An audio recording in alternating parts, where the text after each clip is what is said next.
Tag TV, and Tag Radio, rapidly becoming the leading technology new media in all of Georgia and the Southeast.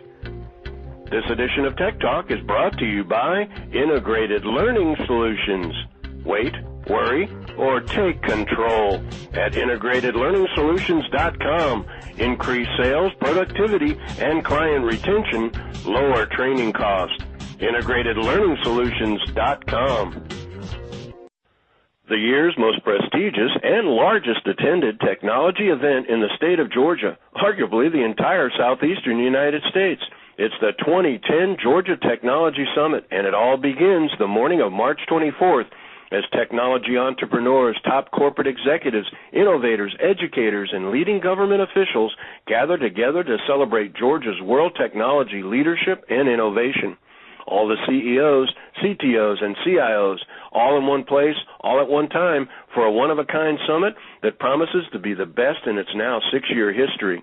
From the top 40 most innovative companies in all of Georgia to the indoctrination ceremonies of this year's newly selected member of the prestigious Georgia Technology Hall of Fame. World-class speeches, groundbreaking innovative presentations, and TAG's exclusive state technology industry report. Networking and infotainment at Georgia's highest, most unique level. Greetings, everyone. It's Tuesday, March 9th, 2010, and this is Tech Talk with Technology Association of Georgia President Tino Mantella. A sold-out audience, breaking all records, promises to make this 2010 Georgia Technology Summit the largest attended in history. From the global offices of the chairman of Cisco, be prepared to be amazed by the futuristic presentation of that company's senior vice president, Carlos Dominguez. Then see and hear what one of our state's industry's living legends, Bert Ellis, global visionary and mega successful internet entrepreneur, is up to now. And then be enlightened by Tino's Tech Talk guest of today, a keynote presenter at the 2010 Georgia Technology Summit, internationally recognized author, futurist, and technology trend leader, Tom Koulopoulos. Be sure to register now, as seating is still available but rapidly becoming limited. It's the 2010 Georgia Technology Summit, Innovation, Economic Transformation. The future begins this March 24th at the Cobb Galleria. Tino gives you just a sample of what you will experience as he speaks to this year's futuristic presenter, Tom Koulopoulos. Tom, thank you for joining me on Tech Talk. Absolutely, Tino. Thank you. So let's just jump right in. There's a great deal of talk lately about the cloud, and certainly being in the technology space as we are at TAG, we hear quite a bit about it, but you just released a new ebook on it, and it's called Living in the Cloud. So tell me what the cloud is and why is it so pervasive today?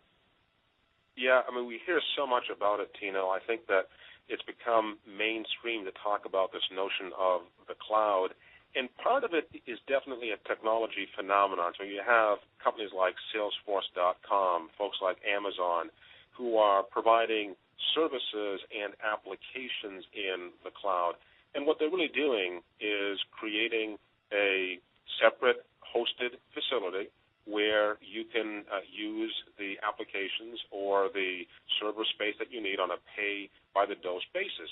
But that's a very small sliver of what I call the cloud. I think much more of it really has to do with how we're changing our behavior. In an enterprise setting, even though we're changing how we behave socially, I mean, look at Facebook, look at the way we interact through Twitter. All this is interaction in the cloud. And what I mean by the cloud is that it's amorphous. It has no place. It's not here. It's not there. It's sort of everywhere, and it's nowhere. And my focus is really on how this change in behavior is going to change our businesses, change the way that we educate ourselves. I think it's going to have a very profound effect on us. And the analogy I make is that the Internet is not the cloud. The Internet is kind of like the assembly line was to the Industrial Revolution. You know, the assembly line was one piece of the revolution, but there was so much more that really caused the Industrial Revolution to take place. And that, I think, is the role of the cloud. The cloud is going to change the way we behave, the way we work, the way we play, the way we interact on so many different levels. You're really talking about a sea change, it sounds like. And so what are the factors that are driving this major change? I guess you'd probably say it's disruptive. technology, and is it just because of the economy or the crisis? Or I'm sure it's much broader than that.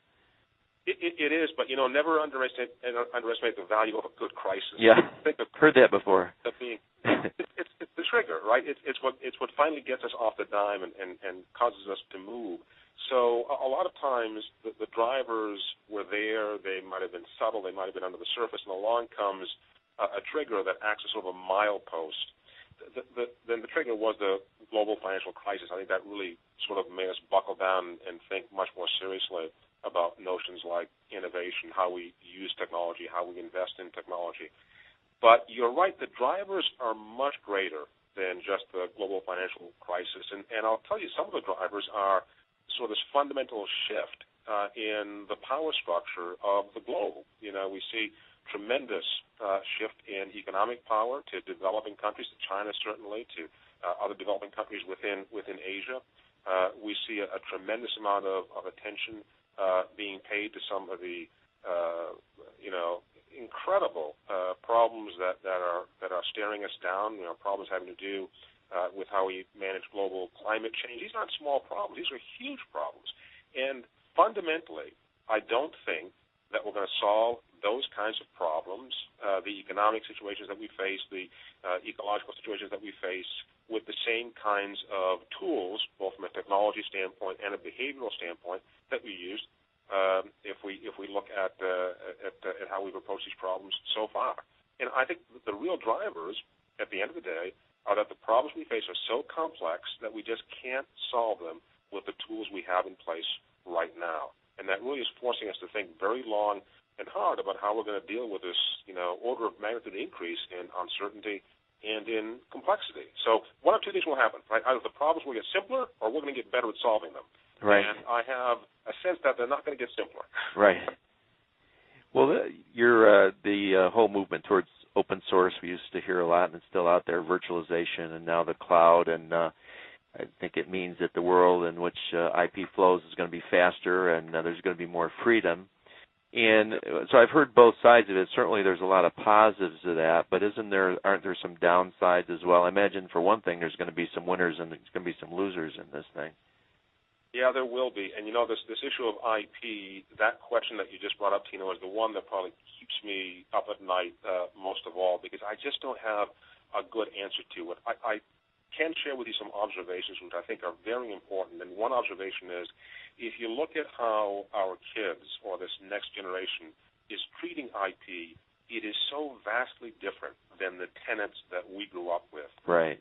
My kids, they don't want to protect intellectual property. Now, some of that, sure, you can chalk up to youth, but some of it, I think, is just a fundamental shift in how they value IP. And one of the anecdotes I often use is, if you look at the Nobel Prize Committee, and you look at the way that they've awarded the Nobels over the past 100 years, what you find is that during the first 50 years, they were awarded primarily to individuals. During the second 50 years, they were awarded almost equally to teams and individuals. So what we're finding is that people are recognizing, going back to my earlier point, that the problems are so complex that no one person owns enough IP to be able to solve them. I would stretch that out a little bit further and say no one company owns enough IP to be able to solve them. So we're seeing companies like P&G start to shift their attitude towards IP. It used to be that P&G would say, look, if no one else can use it, at least we can sit on our patents. Right. Competition. And now what they're saying is, look, that's crazy. Let's sell the patents. Let's let someone else use the technology that we've developed. We gain financial benefit. They gain financial benefit. In an altruistic sense, the world is better for it. So I think we're changing subtly, but these kids are going to change radically. This notion around IP, and I think if we look 20 years forward, it's very difficult to sort of predict what that landscape will look like. But I think some of the tenets of patent law and how we protect IP are going to see a tremendous amount of disruption, and it really is a very tough question to sort of presuppose, because so many dynamics will play into that, and so many interests. You said very appropriately, there'll be losers and there'll be winners. It's just really tough to figure out who those losers and winners will be from where we stand right now, looking forward towards the future. Well, do you think that talking about generation shifts, and this generation is unique, as all of them have been in one way or the other, we had the 60s, which I have to say that I was in that era, child of the 60s, and they had lots of things to talk about. But do you think the kids today are actually are different? Are they going to drive this change more or less? Maybe that's not the best way to look at it in terms of this whole area of openness and the cloud more than other generations have. I guess I'm sure it'll be different. It will be. I mean, there's no doubt that it will be different. And in some ways, as a child of the 60s myself, I take some pride in the fact that we were a very disruptive generation, that we were very vocal in our disruption, and that for the most part, despite some of the less prouder moments that we all had growing up, for the most part, I think we were a very productive generation in terms of moving society forward, creating greater transparency in government, and creating a society that I think was much more open and much more collaborative. So we certainly played an important role in getting the world to where it is today. When you look at kids in the current generation that are getting ready to enter the workforce, you're tempted to say, boy, they're not as vocal as we were. They're not out there protesting and carrying the banners and what have you. But you know what? They don't need to. We had to hijack the media to get our message across. These kids don't need the media. They can create change in a much more subtle and I think much more dramatic way through the tools that they have available to them. So they can, through Facebook and through Twitter, attack major global brands that they think, for whatever reason, are being disingenuous or lack integrity. They can create movements that we would have loved to have had the ability to be able to spur and to sponsor. But we didn't, because we had to go to the gatekeepers. These kids don't need gatekeepers. And you really have to stop and wonder what a society without gatekeepers is going to look like. And frankly, there are different points of view here. There are the pessimists and there are the optimists. But I think in general it leads to even more transparency. It leads to greater honesty. It doesn't come without risk, but it certainly creates more opportunity for the individual to succeed if the individual is of the mind to put some time and effort into the process. The tools you have available to you today to be able to access the marketplace and to access other influencers are just incredible. I think beyond anything we would have imagined even 10, 15, 20 years ago, much less in the 1960s.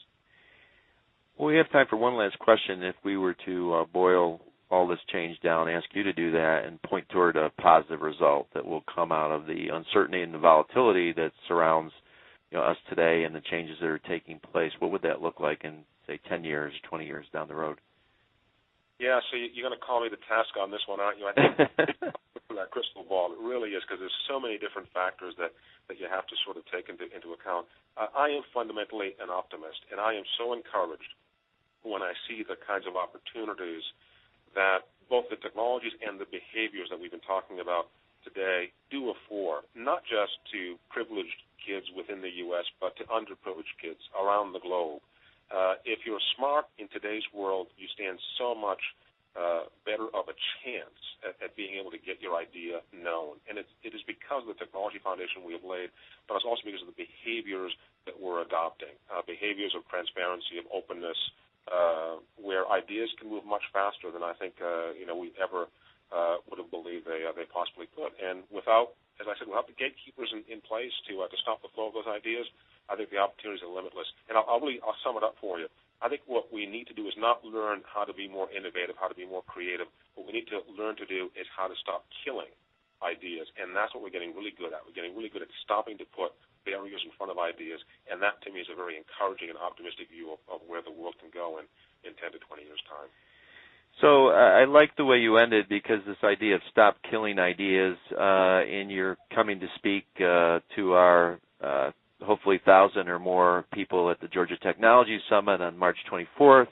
For those listeners that haven't signed up yet, you need to listen and come out and hear Tom. But even that theme of getting our people in the seats there to squirm a little bit and say, hey, how do you embrace this?